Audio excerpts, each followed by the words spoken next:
Je voudrais réserver une mention spéciale au mouvement des élèves étudiants fidèles à Dame Diop, qui a pris l'initiative en rapport avec la Jeune Chambre internationale, comme j'ai dit, pour organiser cette journée de consultation gratuite.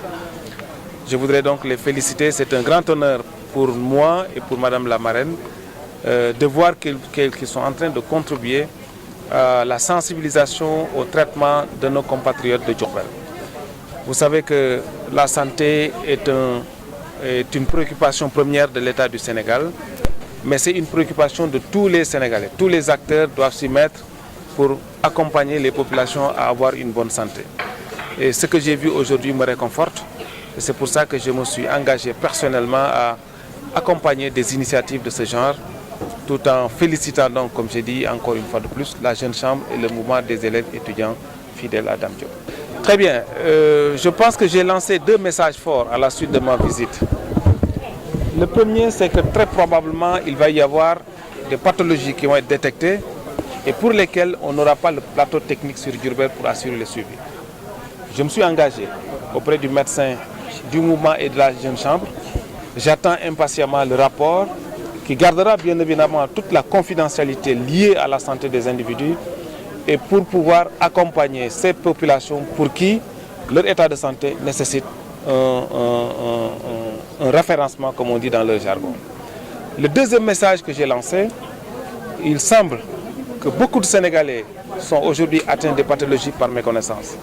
Je me suis engagé avec le mouvement des élèves étudiants fidèles à Dame Diop et le district d'organiser des séances d'information, de sensibilisation à travers les radios communautaires parce que beaucoup de nos populations ignorent certaines règles élémentaires de santé dans l'alimentation, dans la santé préventive pour éviter certaines maladies.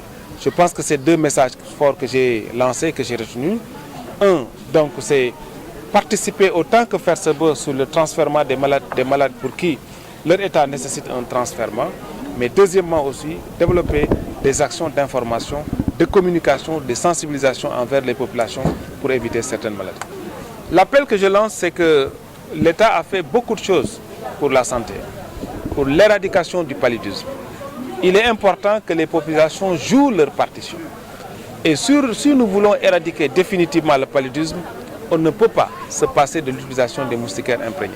C'est pour ça que je lance un appel à toutes les populations, particulièrement chez les enfants, de les protéger en faisant bon usage de ces moustiquaires qui vont être distribués. Oui, je pense que le premier moyen de lutte, c'est l'information, la sensibilisation.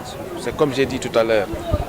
Nous allons participer à la limite de nos moyens, de nos possibilités, de nos relations, à cette campagne de sensibilisation, de communication, et qui, à mon avis, si elle passe bien cette campagne, devra nous permettre de régler beaucoup de problèmes, notamment vers l'éradication du paludisme.